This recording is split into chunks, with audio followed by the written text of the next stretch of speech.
porque es una bendición muy grande. Filipenses capítulo 3. Hemos estado hablando anteriormente de Filipenses, el libro de Filipenses, la epístola del apóstol Pablo a la iglesia en Filipos, y cómo el Señor habló a esta congregación con mucho cariño, con mucho amor, a través de la pluma de Pablo, y cómo el tema principal de la epístola es Cristo. La epístola está centrada en Cristo. Capítulo 1 hablamos de Cristo en nuestra vida. Cristo en nuestra vida. El capítulo 2 hemos hablado de Cristo en nuestro ejemplo. Hemos visto también ahí en el capítulo 2 cómo ese ejemplo de Cristo se ve reflejado también en la vida de Pablo, de Epafrodito y de Timoteo, y cómo también debe verse en nuestras propias vidas cuando seguimos el ejemplo de Cristo. Pero hoy llegamos al capítulo 3 y vamos a ver solamente 14 versículos de este capítulo. Le he llamado Cristo nuestro objetivo. Cristo nuestro objetivo. Y déjame preguntarte algo, ¿por qué estamos aquí hoy? ¿Por qué estás aquí hoy? ¿Por qué? ¿Cuál es la razón, el motivo? ¿Qué te ha traído aquí? ¿Qué te ha traído a cualquier iglesia, allí donde estés, los que estáis tal vez escuchando el mensaje diferido? ¿Qué es? Yo espero que todos nosotros la primera respuesta que demos sea Cristo, porque sin Él no estaríamos aquí.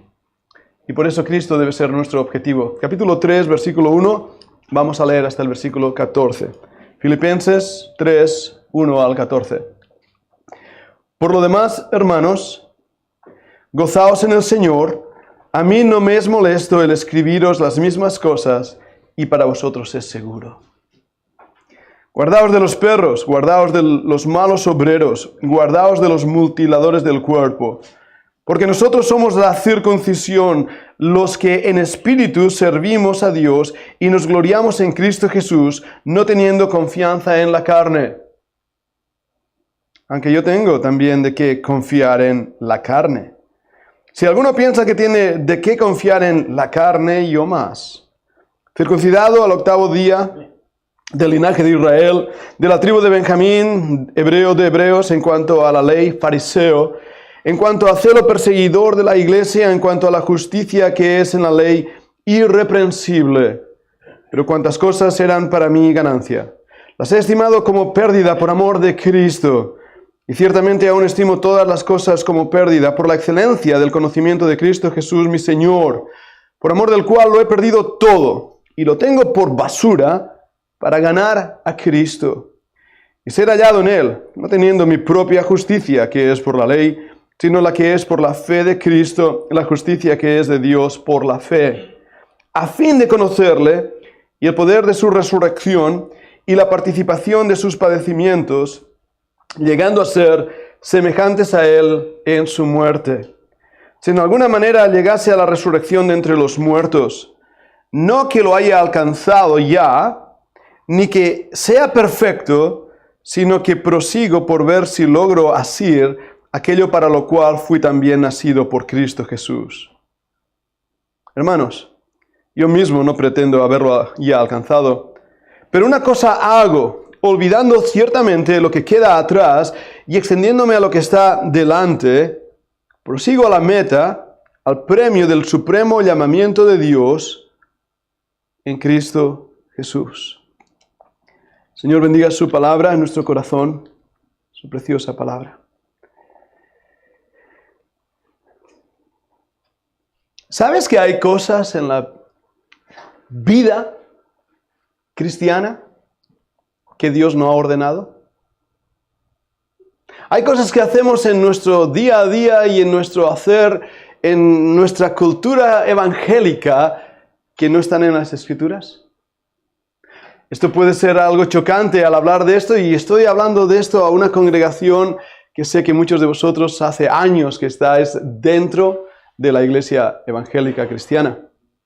Pero cuando yo hice la pregunta al inicio de este mensaje, ¿por qué estás aquí? Fijaros que no dije, estoy aquí porque soy evangélico, estoy aquí porque soy protestante, estoy aquí porque soy bautista, estoy aquí porque me gusta cómo se canta. Porque gusta, ¿verdad? No dije, estoy aquí porque tengo un buen grupo de amigos. No dije nada de eso, sino que dije, estoy aquí por Cristo. Cuando Pablo está escribiendo a la iglesia en Filipo, le está diciendo exactamente lo mismo. La razón de nuestro ser, la razón del latir de nuestro corazón es Cristo. Y si es otra cosa, estamos muy equivocados. Ahora, esta frase que acabo de decir, que suena bien, y usamos también este versículo famosísimo, ¿verdad?, del capítulo 1, porque para mí el vivir es Cristo y el morir es ganancia. Sí, porque para mí el vivir es Cristo. ¿De verdad? ¿Es Cristo el vivir? ¿Cuántas de las cosas que hacemos no es de Cristo? No está en la Biblia. No es de Dios.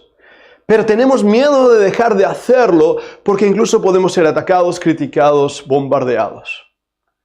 Pablo escribe a la iglesia en Filipos y lo primero que hace en este capítulo 3 es una advertencia contra los judaizantes. Ahora, las palabras que Pablo está diciendo son palabras fuertes. De hecho, son bastante fuertes. Y le está diciendo, mirad hermanos, voy a parafrasear sus palabras. Hey, estad contentos que os digo estas cosas. Os la he dicho antes y sé que son cosas fuertes, pero es porque os amo y es por vuestra seguridad. Versículo 1. El versículo 2, mira, guardaos de los perros. Otras. Esa es una palabra fuerte, ¿eh? Es como, y quiero ir con cuidado con mis palabras, pero si Pablo está insultando a alguien, le está llamando perro. Eso es un no. Este Pablo no tenía pelos en la lengua, ¿eh? Ahora, ¿quiénes son esos perros? Bueno, aún habla más, son malos obreros. Y son gente que están mutilando el cuerpo. Ahora, nosotros leemos esto y dices, Pablo, ¿a qué se está refiriendo? Bien, esto es lo que había pasado. En Jerusalén empiezan a convertirse un montón de creyentes. Ya lo he dicho bien, eran creyentes en Dios que no habían sido convertidos a Dios. Conocían de Dios, sabían de la Torá, del Antiguo Testamento, eran creyentes, pero no eran convertidos. La Biblia dice que los demonios creen y tiemblan. Por supuesto que creen, ven a Dios, han visto a Dios. Pero eso no salva a nadie. Creer en Dios no salva. Lo que salva es creer a Dios. ¿Ves la diferencia? Porque si tú crees en Dios, pero no crees a Dios, no sirve para nada. Tienes que creer a Dios. Y ahí en Jerusalén, en esa primera iglesia que acaba de nacer, también ahora hay un cambio que ha acontecido enorme. Los gentiles, los no judíos, tú y yo, empiezan a creer a Dios y empiezan a aceptar que Jesús es el Mesías prometido. Cuando usamos la palabra Cristo, en griego Christus, es la palabra en hebreo Mesías, el ungido. Y los gentiles, que no tenían ni Dios ni esperanza, que estaban siendo unos paganos, empiezan a reconocer que Cristo es Dios. Y creen a Él y le aceptan. Pero viene un problema. ¿Y cuál es el problema? Que estos gentiles vienen de un mundo pagano con adoración a Zeus y los demás dioses del Olimpo griego o romano. Y aquí ahora los judíos que por años han seguido las leyes de la Torá dicen, hey, un momento. ¿Estos están ahora creyendo en nuestro Dios? ¿Están aceptando nuestro Mesías, como nosotros también? Pero hay algo en ellos que ha fallado. No están circuncidados. ¿Qué es la circuncisión? Es el corte del prepucio en el varón como señal del pacto del Antiguo Testamento, veterotestamentario. ¿Lo veis? Y los gentiles dicen, ¿debo hacerlo? ¿Debo hacerme judío para que Cristo me salve? Y esa es la polémica que aparece en el libro de Hechos, cuando lo que se llama el Concilio de Jerusalén, qué palabras tan raras, ¿verdad? La reunión que los creyentes tienen en Jerusalén, que Pedro está ahí y él tiene una visión de, el mismo Señor se lo da cuando está ahí en casa de Simón el curtidor, y está en el terrado y tiene ese éxtasis y ve un lienzo con todo tipo de animales y el Señor le dice, mata y come, y él dice, no Señor, esto no es kosher, ¿eh? Y el Señor le da una lección, no digas nada inmundo de lo que yo he creado. ¿Y por qué dice esto? Porque nosotros, gentiles, para los judíos éramos inmundos. Los judíos despreciaban a estos gentiles. Y ahí ahora tienen la obligación de circuncidarse. Y cuando el Señor le da esa lección a Pedro, y se da cuenta Pedro que los creyentes gentiles y que los creyentes judíos reciben el mismo espíritu y que forman parte de la iglesia, él da testimonio diciendo, no hace falta que se circunciden.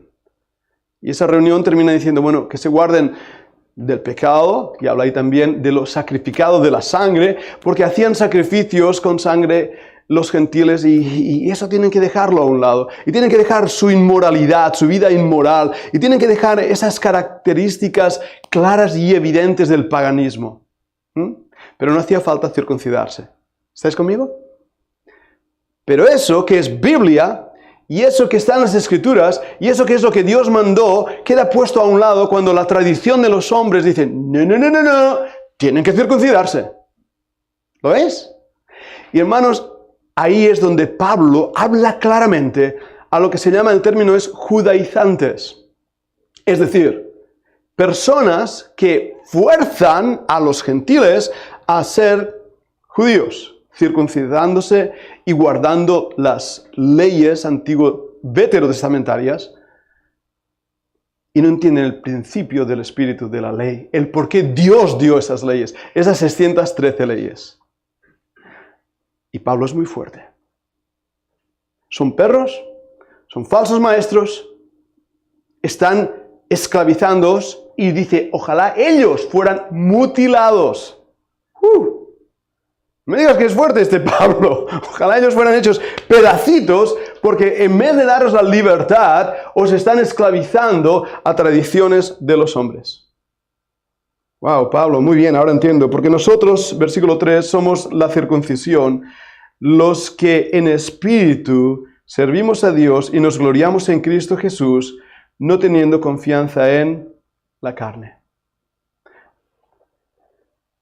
Pablo utiliza una expresión que nos llama la atención y vamos a verla ahí 3 veces repetida.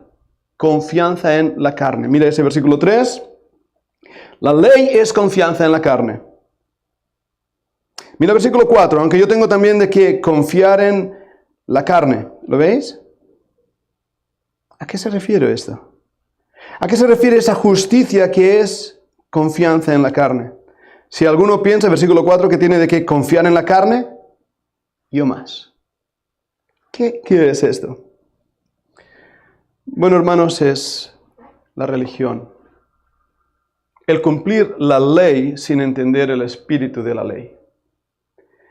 Y espero de verdad que la parte que estoy diciendo de este mensaje sea liberador para muchos, porque sé que algunos de vosotros no habéis experimentado lo que algunos de los estudiantes de la Fundación Bíblica nos están compartiendo y diciendo.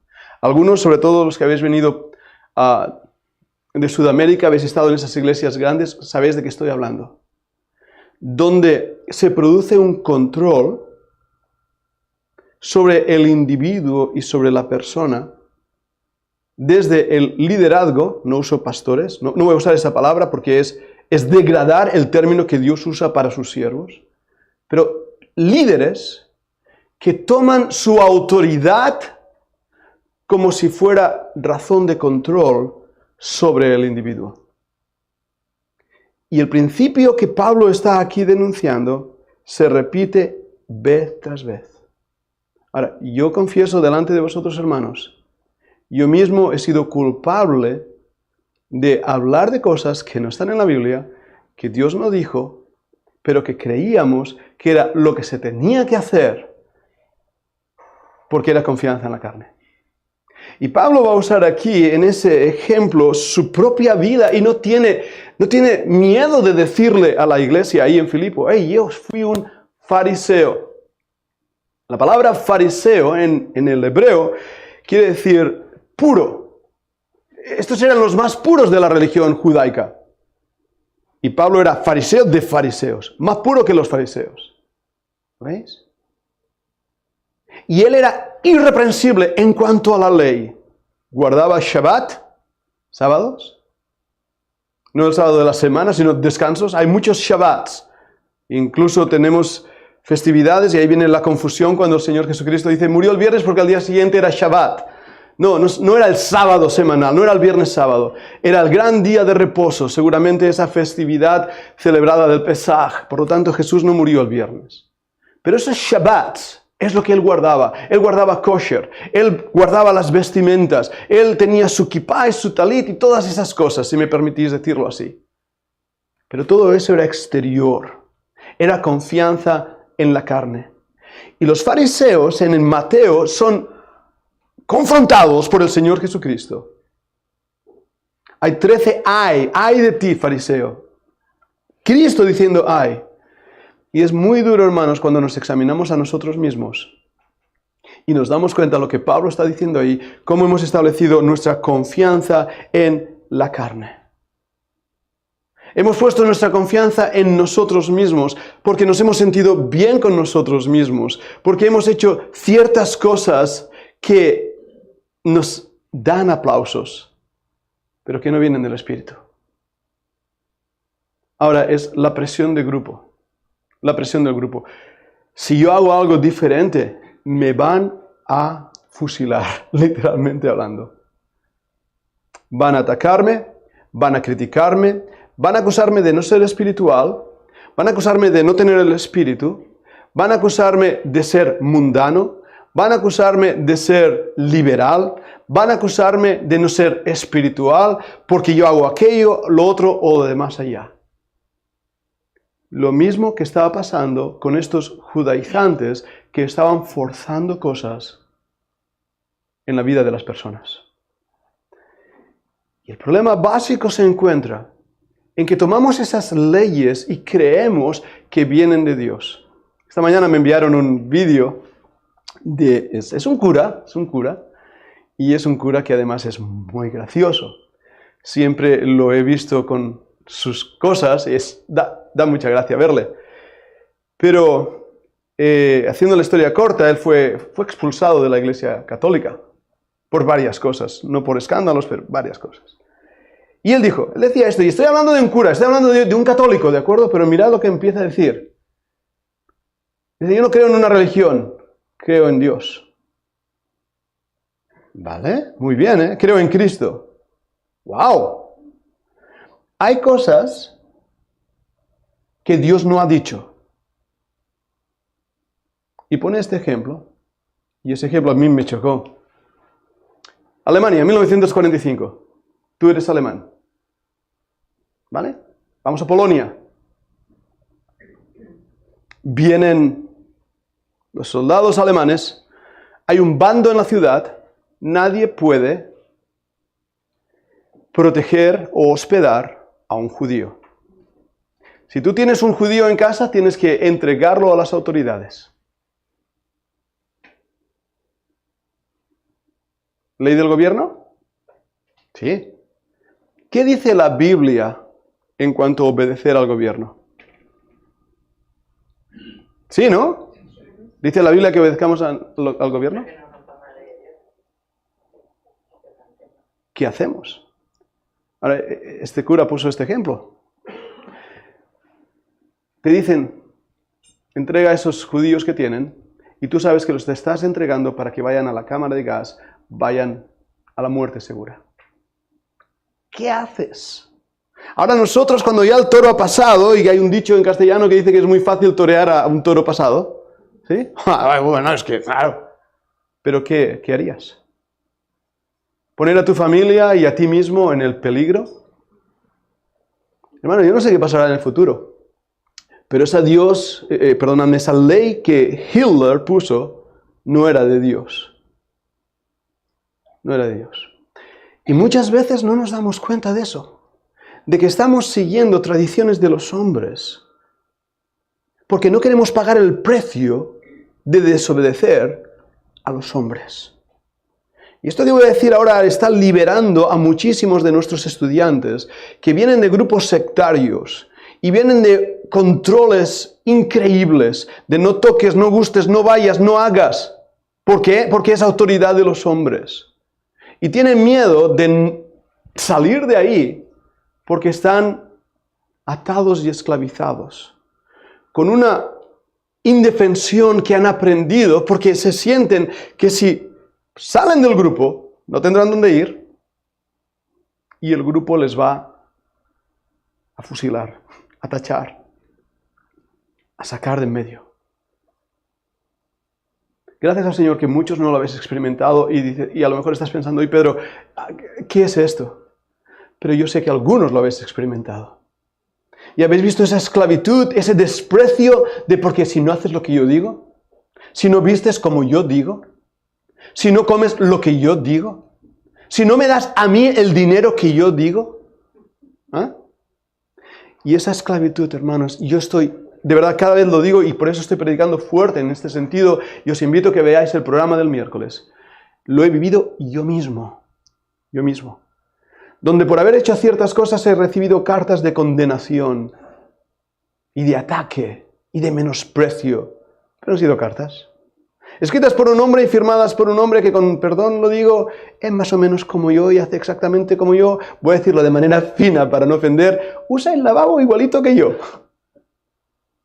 Y será polvo al final igual que yo. Pero muchas veces tenemos miedo a los hombres. Y esto es lo que Pablo está enfatizando. Hermanos, cuando pase alguien por tu lado y ni te salude porque ya no llevas corbata, por decir un ejemplo, ¿vale? Porque ya no te pones traje para predicar, o porque, uy, estás usando una guitarra acústica en la iglesia. ¡Uy, ah, qué pecado! ¿Ah? Mira al Señor y diga, Señor, yo sé en quién he creído.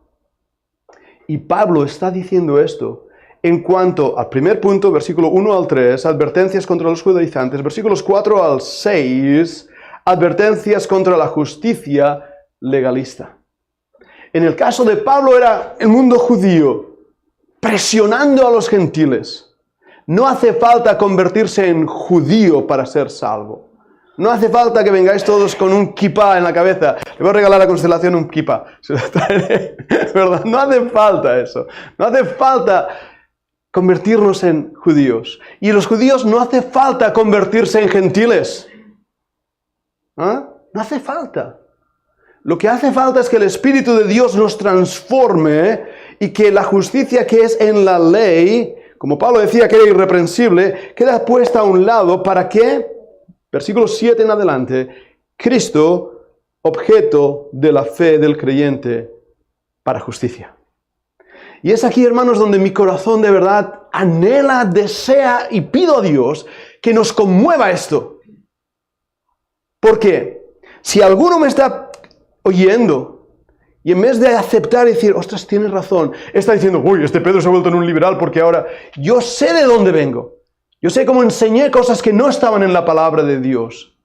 Yo sé eso y cómo estaba de equivocado. Porque el énfasis fue en exteriores y no en mi corazón ardiendo por Cristo. Pero Pablo nos enfoca en el verdadero objetivo. Pero cuantas cosas eran para mí ganancia, las he estimado como pérdida por amor de Cristo. ¿Qué tienes de ganancia? ¿Tu posición? ¿Tu dinero? ¿Tu bienestar? Es que vengo de una familia perfecta, es que no hay divorcios en mi familia. Es que yo nunca me he divorciado, ¿sabes? Es que soy un marido de los mejores que hay. Ya.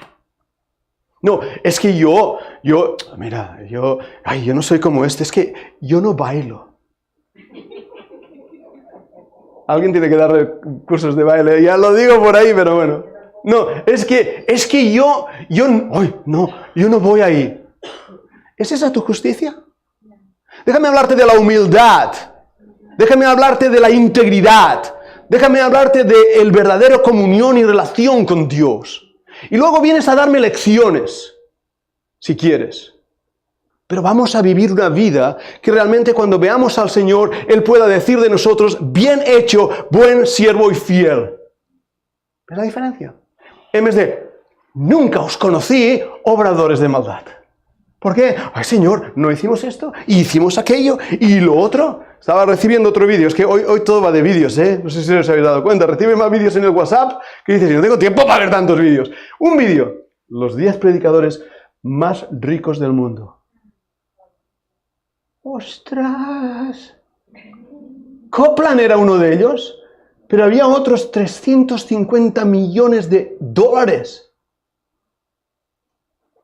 Y yo pensé, me he equivocado de oficio. 350 millones de... ¿Es eso el Evangelio? No, ¿verdad? No, ¿verdad? Yo recuerdo y me impactó. Estuve he estado en varios lugares, pero Perú, uno de los que estuve ahí en Perú, en Lima. Fuimos a Cuzco, fuimos al seminario ahí, hay un seminario donde están estudiando para el ministerio. Me quedé ahí con el director del seminario. Un hermano fiel, un hermano amado, un hermano humilde. Hermano, yo era rico, yo me sentía a su lado rico. Tengo muchas cosas. No tengo nada de qué quejarme. Tengo un teléfono, tengo un ordenador en casa, tengo varios ordenadores. ¿Vale? Tengo cosas.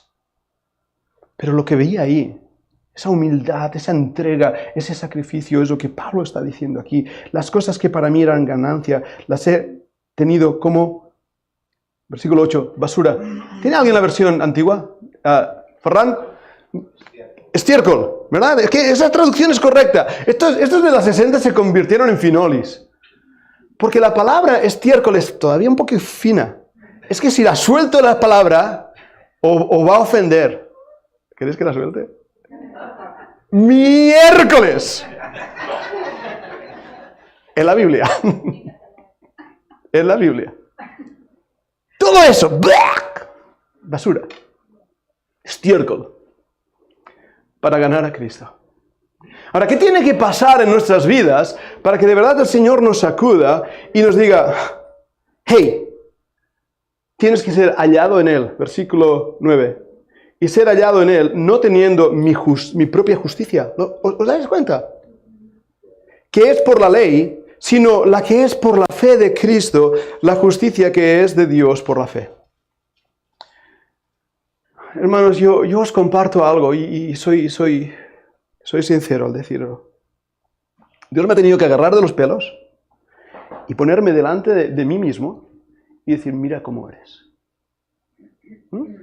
Mira cómo eres. Mira cómo eres. Egoísta, egocéntrico. ¡Ay, pastor, qué dices! Sí. ¿Machista? Esa palabra fea, ¿verdad que sí? ¿Ya? Ostras, yo hago esto como soy cobarde y ya. Tirándole la culpa a los demás de lo que yo soy culpable y responsable. Y no es una confesión pública, no, porque quiero poner ejemplos. ¿Vale? Porque a veces la confesión pública te libera. No, ganas. A veces uno hace confesión pública para decir, ay, pobrecito Pedrito, no te preocupes. No. Lo que estoy diciendo, lo que intento decir es que Dios me ha tenido que mostrar lo que hay en este corazón. Spurgeon dijo una vez, cuando veo mi corazón veo el infierno. Charles Spurgeon. Un hombre como pastor, predicador, gigante. El príncipe de los predicadores. Cuando tenía 16 años leí todo lo que había de él en castellano. Luego ya tradujeron más libros. Spurgeon. Si su corazón era el infierno, ¿qué del mío? Pero cuando Dios nos muestra lo que somos, ahí se nos terminan las tonterías, Porque ya no confiamos en nosotros en cuanto a la justicia, sino que vamos al Señor y decimos, Padre, si no es por ti, si tú no me ayudas, yo no puedo. Y el versículo siguiente dice, ¿a fin de qué? ¿Cuál es el propósito de todo esto? De tenerlo por estiércol, de huir del legalismo, de escapar de los judaizantes. ¿Cuál es el propósito? ¿Convertirme en un fariseo? No. A fin de conocerle. A fin de conocerle. Y vuelvo a mi pregunta del inicio de esta predicación. ¿Por qué estoy aquí hoy? Porque quiero conocer a Cristo. Porque, hermano, tú no tienes que agradarme a mí, ni a hombre alguno. Ni a hombre alguno. Yo sé que yo voy a ser criticado, voy a ser menospreciado, voy a ser atacado, van a levantar falsos contra mí, van a intentar tirar por el suelo lo que hago, menospreciarme, etcétera, etcétera, etcétera. A fin de conocerle. El poder de su resurrección y la participación de sus padecimientos, llegando a ser semejante a Él en su muerte. ¿Qué está diciendo ahí Pablo? Hermanos, si sigues las huellas del Maestro, te llevarán al Gólgota. Te llevarán a la cruz. No vas a ser famoso y popular y rico, como algunos pretenden decir. Eso es la religión del diablo. Si sigues la verdadera religión, religio en latín, es ese encuentro con el Maestro. Vas a vivir en el poder de la resurrección, pero en la derrota de tu carne. Vas a vivir en una victoria porque Cristo es el que vive en ti, pero tú vas a morir. Vas a vivir con esa fortaleza que Él da de una manera extraordinaria, pero vas a ser semejante a Él en su muerte. Recordad esa semejanza que ya viene del capítulo 2. Hay en vosotros este sentir que hubo también en Cristo. No hay yo, más Cristo en mí. Para mí el vivir es Cristo, el morir es ganancia. Cristo, Cristo, Cristo. Dadme a Cristo y quitad el mundo de mí. Dadme a Cristo y quitad la fama y la gloria, el poder o los aleluyas del mundo. Dadme a Cristo. Eso es lo que pretendemos aquí. Y sabes, este mensaje no gusta. No gusta. ¿Por qué tenemos una congregación aquí que dices, pues no hay muchos? Ya no hay muchos. No hay muchos presentes. Porque nadie ha visto lo que nosotros estamos viendo. Recuerdo haber leído en Rusia, durante la persecución del cristianismo bajo Stalin, un grupo de soldados armados tomaron a una congregación entera, la llevaron a las orillas del mar helado y les forzaron a entrar en el agua. Los soldados mataban a los que no entraban en el agua y ahí empezaron a entrar. Y hubo un soldado ruso que sacó su ropa militar, dejó su fusil en el suelo y empezó a entrar en el agua. Y sus compañeros le dijeron, ¿pero qué haces? ¿No has visto que vas a morir? Y su respuesta fue, vosotros no habéis visto lo que yo he visto. Ese hombre vio eternidad. Ese hombre vio valentía, ese hombre vio sacrificio, ese hombre vio esa realidad de que para mí el vivir es Cristo y el morir es ganancia. Pero hermanos, no es ganancia cuando, es que si digo esto voy a perder el dinero de las iglesias que me envían, porque voy a ofender. Ups, me callo. Es que si digo esto voy a perder amigos. Ya. Es que si hago esto voy a perder gente que se va a marchar de la congregación, así que mejor no hacerlo. Es que si visto de esta manera, ¿qué van a decir de mí?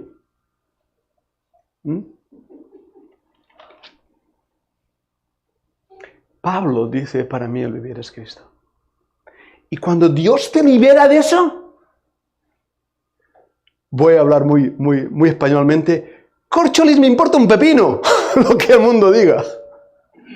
Me da igual, porque Cristo está conmigo. Y eso es liberador, hermanos. Eso es liberador. Y no estoy diciendo que de repente nos convertamos en liberales y que hagamos cosas que ¡jaja! No estoy diciendo eso. Estoy diciendo que mi vida es transformada porque Cristo está conmigo. Versículo 12. No que lo haya alcanzado ya, ni que ya sea, ¿qué dice? Perfecto. ¿Estás preparado para tomar apuntes? Déjame poner las gafas y voy a hablar de lo que significa ser perfecto. ¿Hay alguien perfecto aquí? Sinceros. ¿No? Siempre he dicho que ¿es esta iglesia perfecta? No. Si lo era esta iglesia perfecta, el día que yo entré dejó de serlo. ¿Pero qué quiere decir perfecto? Vamos a leer las notas. La palabra perfecto, de la manera en que la Biblia lo usa en relación a los hombres, no se refiere a una perfección sin pecado. John Wesley y los wesleyanos, de los cuales yo vengo, de esa Foundations Bible Seminary, que eran wesleyanos, enseñaban The Second Work of Grace, la segunda obra de gracia, donde enseñaban que el creyente puede llegar a la perfección después de una crisis, de una experiencia de crisis. Y así, perfectos. Eso no es cierto. Los personajes del Antiguo Testamento, de los que se describe como perfectos o íntegros, y es interesante esto, obviamente no eran personas sin pecado. Cuando vemos a David, ¿era un hombre íntegro? Sí. ¿Era un hombre santo? Sí. ¿Era perfecto?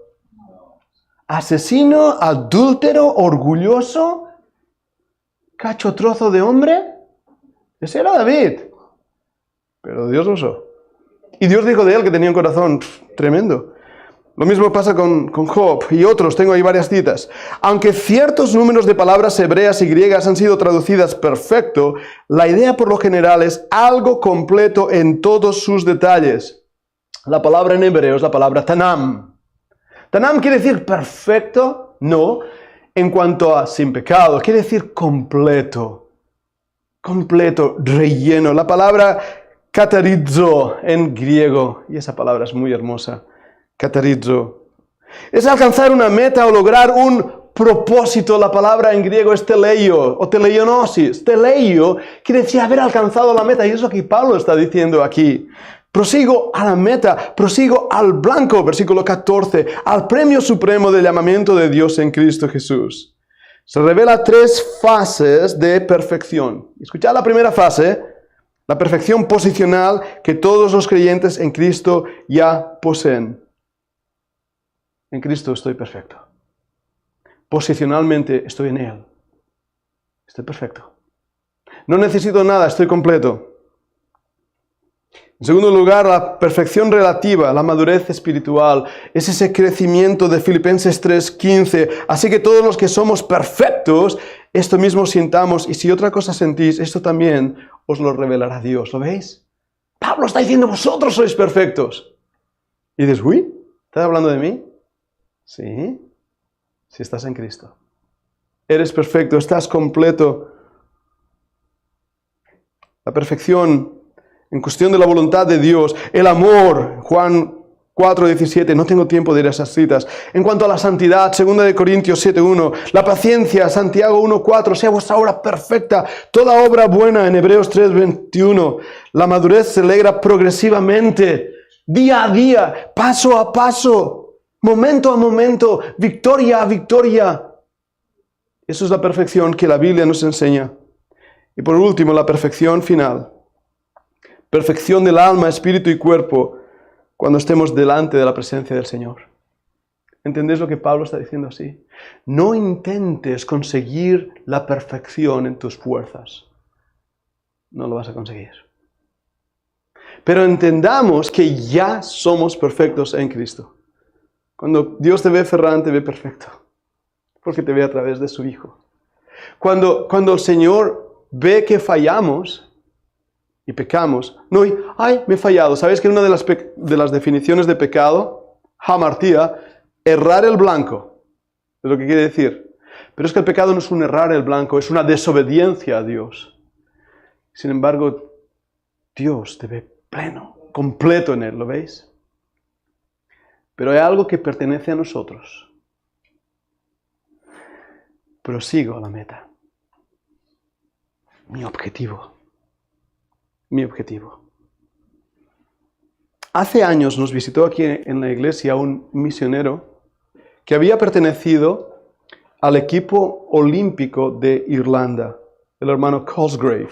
Algunos tal vez lo recordaréis. Él se hospedó en casa y le dije, hermano Cosgrave, tú has corrido la maratón de 42 kilómetros de montaña. ¿Qué es lo más difícil para ti? Y me dijo, poner el chándal. Ok, una vez te has puesto el chándal, la ropa de deporte para correr, ¿qué es lo siguiente? ¿Qué es lo que haces? ¿Por qué 42 kilómetros en montaña? No estoy hablando los 42 de Nueva York o de Barcelona en asfalto, que también tiene lo suyo. ¿Ah? Yo la última vez que corrí fue con Xavi no está aquí hoy. Xavi y yo fuimos a correr al lado del río en campo abierto, 8 kilómetros. Casi tuvo que llamar a una grúa y a la ambulancia para que me recogieran. Pero 42 kilómetros. Y él me dijo, Pedro, cuando yo corro no pienso cuánto me queda. ¿Ah? No pienso, estoy en el kilómetro 10, o 11, o 20. No pienso eso. Eso no importa. Eso no importa. Solo pienso en una cosa. La meta. Mi objetivo es la meta. Mi misión no habrá terminado hasta que yo no llegue a ese punto y lo alcance. Mi carrera no habrá terminado hasta que yo llegue ahí y lo alcance. No puedo pensar que me duele el tacón y me duelen las rodillas y me duele la espalda. No puedo pensar en las circunstancias que me esclavizan. No puedo pensar qué va a pensar este de aquí, qué va a pensar aquel de allá y qué van a decir de mí. Solo tengo un objetivo. Cristo. La meta. Puestos los ojos en Jesús, el autor y consumador de la fe. Y hermanos, cuando tú ves los ojos de Cristo,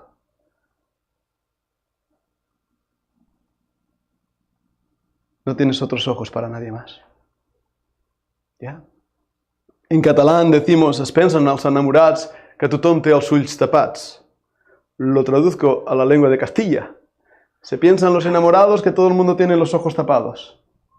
Porque cuando miras los ojos de la amada, aquí sí, Carmen, yo te veo ahí cuando miras a Marcel, miras ahí los ojos. ¿Ah? Oh. Yeah. Cuando miras a Cristo, ahí está esa mirada de fe que te sostiene en la lucha, esa mirada que te sostiene cuando caes, esa mirada que te levanta, esa mirada de amor, de aprecio, de cariño, de gratitud, esa mirada que dice, prosigo a la meta, al premio del supremo llamamiento de Dios en Cristo Jesús. Volvamos a la imagen. ¿No tienes ahí a tu amado corriendo, queriendo abrazarle? ¿No lo habéis visto en las películas? Porque ahí es donde pasa. ¿Ah? ¿No ves esa idea preciosa de que cuando venga el Señor y oiga su voz, diré, heme aquí? ¿Os dais cuenta? Pablo, por lo tanto, dice a la iglesia en Filipos, vuestro objetivo es Cristo. No hagáis caso a ningún hombre, vuestro objetivo es Cristo. No hagáis caso ni a vuestra propia religiosidad, vuestra propia manera, vuestro objetivo es Cristo. Quiere el Señor ayudarnos a entender lo que acabo de predicar esta mañana. Porque entenderlo es liberador, pero rechazarlo te deja a ti con tu propia justicia. Quiere el Señor ayudarnos a poner nuestros ojos en Cristo, nuestro objetivo. Vamos a orar. Señor, gracias por tu mensaje, de tu palabra, que no fue dado solamente al siglo I con Pablo, a la iglesia de Filipo, y ya está. El hombre continúa siendo el hombre, y las circunstancias la misma. El mismo corazón, la misma manera de ser, la misma necesidad de teleios, de ser completos en Cristo. Señor, ayúdanos, ayúdanos. Yo estoy seguro que si algunos escuchan este mensaje yo voy a ser criticado, lo sé. Pero Padre, es liberador saber que nuestros ojos están puestos en Cristo y en nadie más. Quieras darnos a todos ese espíritu y esa ayuda. Lo pedimos en el nombre del Señor Jesucristo. Amén.